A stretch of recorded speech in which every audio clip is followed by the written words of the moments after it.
नमस्कार किसान भाइयों, आज का वीडियो आपके खेती के इतिहास का सबसे महत्वपूर्ण वीडियो साबित हो सकता है। हम अक्सर बाजार से महंगी महंगी दवाइयां लाते हैं, फंगिसाइड डालते हैं, कीटनाशक डालते हैं, लेकिन फिर भी हमारी फसलों में जड़ गलन, उकठा रोग या विल्ट की समस्या खत्म नहीं होती। आज हम खेती के उन दो अदृश्य योद्धाओं यानी हिडन हीरोज के बारे में बात करेंगे जो आपकी मिट्टी में ही रहकर आपके पौधों की रक्षा कर सकते हैं। जी हां, आज हम बात करेंगे ट्राइकोडर्मा, ट्रिकोडर्मा और स्यूडोमोनास के बारे में। काफी किसान भाई इनका नाम सुनते हैं, शायद कभी इस्तेमाल भी किया हो, लेकिन 90% किसान यह नहीं जानते कि ये असल में क्या हैं, ये काम कैसे करते हैं और सबसे बड़ी बात, इन्हें प्राकृतिक रूप से कैसे बढ़ाया जाए। आज के इस वीडियो में हम आपको वैज्ञानिक प्रमाणों के साथ एक एक बारीक जानकारी देंगे। अगर आपने यह वीडियो पूरा देख लिया और इन तरीकों को अपना लिया तो यकीन मानिए आपकी खेती में बीमारियों का खर्चा आधा हो जाएगा। चलिए विज्ञान की गहराइयों में चलते हैं। सबसे पहले यह समझना जरूरी है कि ट्राइकोडर्मा और स्यूडोमोनास कोई रासायनिक जहर या केमिकल नहीं है।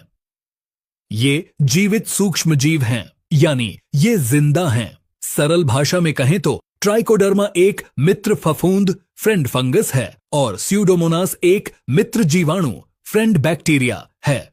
प्रकृति का एक नियम है, लोहा ही लोहे को काटता है।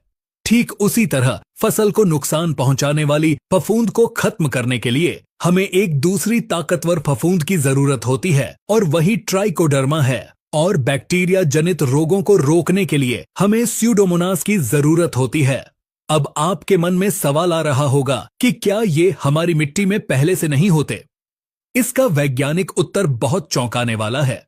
जी हां, जब सदियों पहले खेती शुरू हुई थी या आज भी अगर आप किसी घने जंगल की मिट्टी उठाएंगे तो वहां ट्राइकोडर्मा और स्यूडोमोनास अरबों की तादाद में प्राकृतिक रूप से मौजूद होते हैं।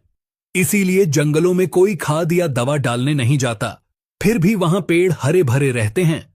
लेकिन हमारे खेतों में पिछले 40 से 50 सालों में हमने इतना ज्यादा रासायनिक फंगिसाइड, यूरिया और डीएपी डाला है कि उसने इन मित्र जीवों को जलाकर मार दिया है। हमारी खेतों की मिट्टी अब मृत यानी डेड हो चुकी है, उसमें कार्बनिक कण नहीं बचे हैं, इसलिए बीमारियां हावी हो गई हैं। हमें अब इन्हें वापस अपनी मिट्टी में स्थापित करना होगा। आइए सबसे पहले ट्राइकोडर्मा के विज्ञान को गहराई से समझते हैं। इसे कृषि वैज्ञानिक बायो कंट्रोल एजेंट कहते हैं। ट्राइकोडर्मा मुख्य रूप से दो प्रकार का आता है जो सबसे ज्यादा प्रचलित है। पहला ट्राइकोडर्मा विरिडी, ट्राइकोडर्मा विराइड और दूसरा ट्राइकोडर्मा हार्जियानुम। यह काम कैसे करता है? इसका काम करने का तरीका किसी एक्शन फिल्म से कम नहीं है। वैज्ञानिक भाषा में इसे माइकोपैरासिटिज्म कहते हैं। जब आप ट्राइकोडर्मा को खेत में डालते हैं तो इसके बीजाणु स्पोर्स सक्रिय हो जाते हैं।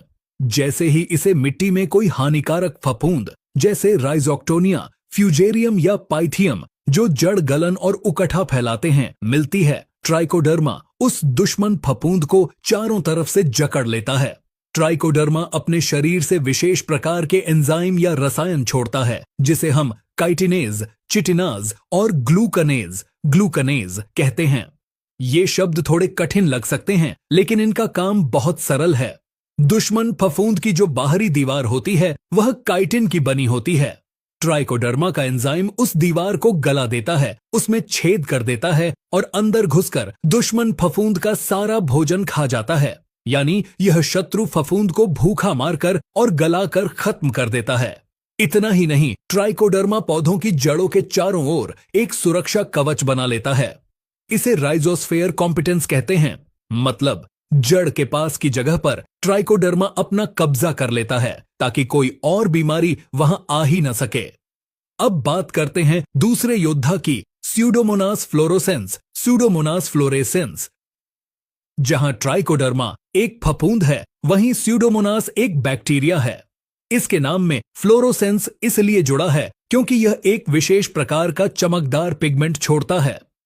स्यूडोमोनास का काम करने का तरीका ट्राइकोडर्मा से थोड़ा अलग और बहुत ही स्मार्ट है। यह मिट्टी में मौजूद आयरन यानी लोहे के कणों को अपने कब्जे में ले लेता है। इसे वैज्ञानिक भाषा में सिडेरोफोर प्रोडक्शन साइड्रोफोर प्रोडक्शन कहते हैं। ध्यान से समझिएगा किसान भाइयों, मिट्टी में मौजूद हानिकारक पैथोजन, बीमारी वाले कीटाणु को जिंदा रहने के लिए आयरन की बहुत जरूरत होती है। स्यूडोमोनास बहुत चालाक होता है। यह एक ऐसा रसायन छोड़ता है जो मिट्टी के सारे आयरन को अपने पास जमा कर लेता है। नतीजा यह होता है कि हानिकारक जीवाणुओं को आयरन नहीं मिलता और वे कमजोरी से मर जाते हैं। इसके अलावा स्यूडोमोनास एक और जादुई काम करता है जिसे ISR या इंड्यूस्ड सिस्टमिक रेजिस्टेंस कहते हैं।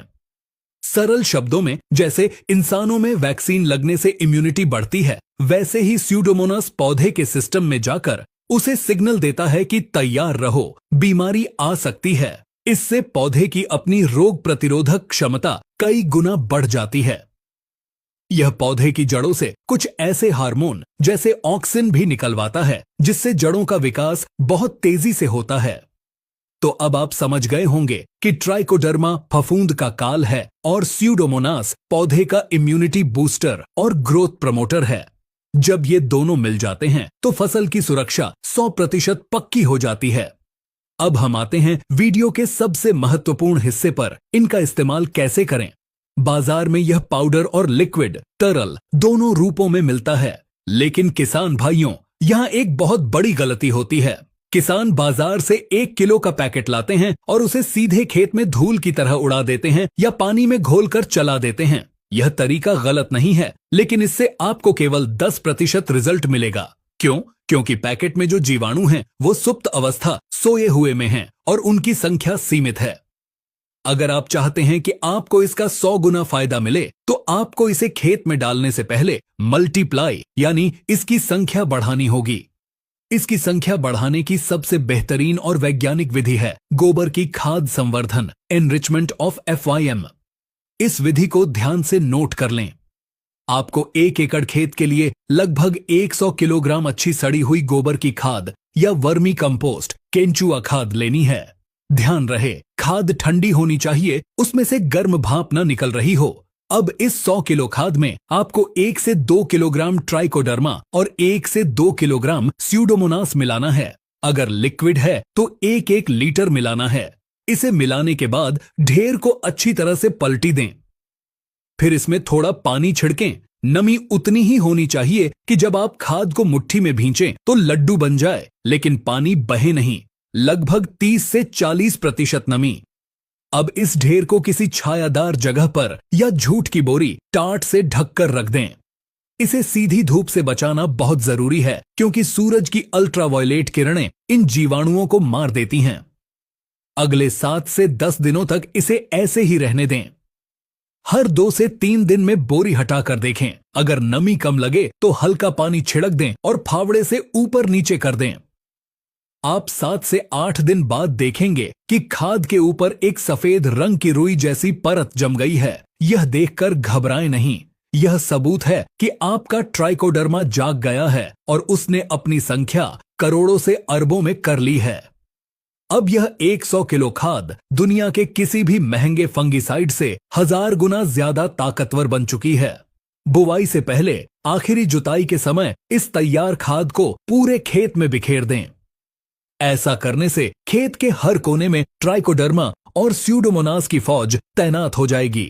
जैसे ही आप बीज बोएंगे और जड़ें निकलेंगी, ये मित्र फफूंद तुरंत जड़ से चिपक जाएंगे और सुरक्षा घेरा बना लेंगे। इसके अलावा इस्तेमाल के 2 और प्रमुख तरीके हैं। दूसरा तरीका है बीज उपचार, सीड ट्रीटमेंट। यह सबसे सस्ता और जरूरी तरीका है। 1 किलोग्राम बीज के लिए आपको 5 से 10 ग्राम ट्राइकोडर्मा पाउडर या 5 से 10 मिलीलीटर लिक्विड लेना है। बीजों के ऊपर हल्का पानी छिड़कें, फिर दवा डालें और हल्के हाथों से मिलाएं ताकि हर बीज पर एक काली या सफेद परत चढ़ जाए। इसे आधे घंटे छाया में सुखाएं और फिर बुवाई करें। इससे बीज जमते ही उसे सुरक्षा मिल जाती है। तीसरा तरीका है ड्रिप या ड्रेंचिंग। ड्रिप और ड्रेंचिंग। अगर आपने बुवाई कर दी है और खड़ी फसल है तो आप इसे पानी के साथ भी दे सकते हैं। 1 एकड़ के लिए 1 से 2 लीटर लिक्विड ट्राइकोडर्मा और स्यूडोमोनास को 200 लीटर पानी में घोलें। इसमें 1 से 2 किलो पुराना गुड़, जैगरी का घोल भी मिला दें। गुड इन बैक्टीरिया के लिए भोजन का काम करता है और टैंक में इनकी संख्या को तेजी से बढ़ाता है। इसे 24 घंटे रखें और फिर ड्रिप से चला दें या पौधों की जड़ों में डाल दें। चलिए अब बात करते हैं कि यह किन किन फसलों और रोगों में काम आता है। सच्चाई यह है कि यह लगभग हर फसल के लिए वरदान है, चाहे अनाज वाली फसलें हों जैसे गेहूं, धान, मक्का, या सब्जियां हों जैसे टमाटर, मिर्च, बैंगन, खीरा, या फिर बागवानी हो जैसे पपीता, केला, अनार। रोगों की बात करें तो जड़ गलन, रूट रॉट, पपीता, मिर्च और दलहनी फसलों की सबसे बड़ी समस्या। ट्राइकोडर्मा इसका पक्का इलाज है। उकठा, वाइल्ट, जिसमें पौधा अचानक हरा भरा सूख जाता है। यह फ्यूजेरियम नाम की फफूंद से होता है जिसे ट्राइकोडर्मा बहुत आसानी से कंट्रोल करता है। आर्द्र गलन, डैम्पिंग ऑफ, नर्सरी में छोटे पौधे गलकर गिर जाते हैं। अगर आप नर्सरी की मिट्टी में पहले से ट्राइकोडर्मा मिला दें तो यह समस्या आएगी ही नहीं। बैक्टीरियल विल्ट, टमाटर और बैंगन में स्यूडोमोनास बहुत अच्छा काम करता है। अब वीडियो के अंत में सबसे जरूरी हिस्सा, सावधानियां, प्रिकॉशंस। कई किसान भाई शिकायत करते हैं कि हमने ट्राइकोडर्मा डाला पर रिजल्ट नहीं मिला। उसके पीछे कुछ गलतियां होती हैं जो आपको नहीं करनी है। पहली और सबसे बड़ी सावधानी, केमिकल फंगिसाइड के साथ मिश्रण न करें। याद रखिए, ट्राइकोडर्मा खुद एक फफूंद है। अगर आप इसे किसी रासायनिक फंगिसाइड जैसे कार्बेंडाजिम, साफ या एमिस्टार के साथ मिला देंगे तो रसायन ट्राइकोडर्मा को ही मार देगा। ट्राइकोडर्मा डालने के 15 दिन पहले और 15 दिन बाद तक खेत में कोई रासायनिक फंगिसाइड न डालें। हालांकि आप इसे कीटनाशक, इंसेक्टिसाइड्स के साथ कुछ हद तक इस्तेमाल कर सकते हैं, लेकिन फंगिसाइड के साथ बिल्कुल नहीं। दूसरी सावधानी, नमी, मॉइस्चर। ये जीवित जीव हैं, इन्हें जिंदा रहने के लिए नमी चाहिए। सूखी धूल भरी मिट्टी में डालने से ये मर जाएंगे। इसका इस्तेमाल तभी करें जब खेत में पर्याप्त नमी हो या डालने के तुरंत बाद सिंचाई करें।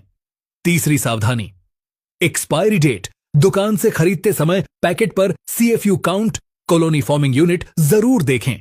यह कम से कम 2 गुणा 10⁸ होना चाहिए और पैकेट 6 महीने से ज्यादा पुराना ना हो। ताजा कल्चर ही सबसे अच्छा काम करता है। चौथी सावधानी, धूप से बचाव।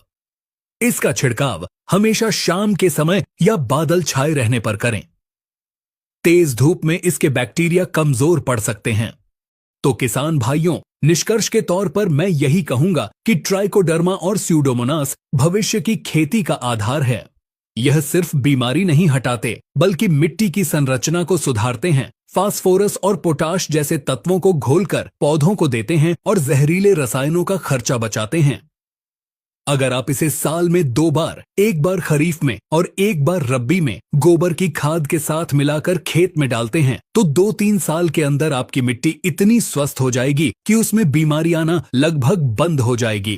किसान भाई, इसके डोज या किसी फसल विशेष को लेकर कोई सवाल है तो कमेंट में जरूर पूछें। हम हर सवाल का जवाब देने की कोशिश करेंगे। इस जानकारी को अपने तक सीमित न रखें, इसे हर उस किसान तक शेयर करें जो बीमारियों से परेशान है। जैविक और वैज्ञानिक खेती की ओर एक कदम बढ़ाएं। धन्यवाद। जय हिंद, जय किसान।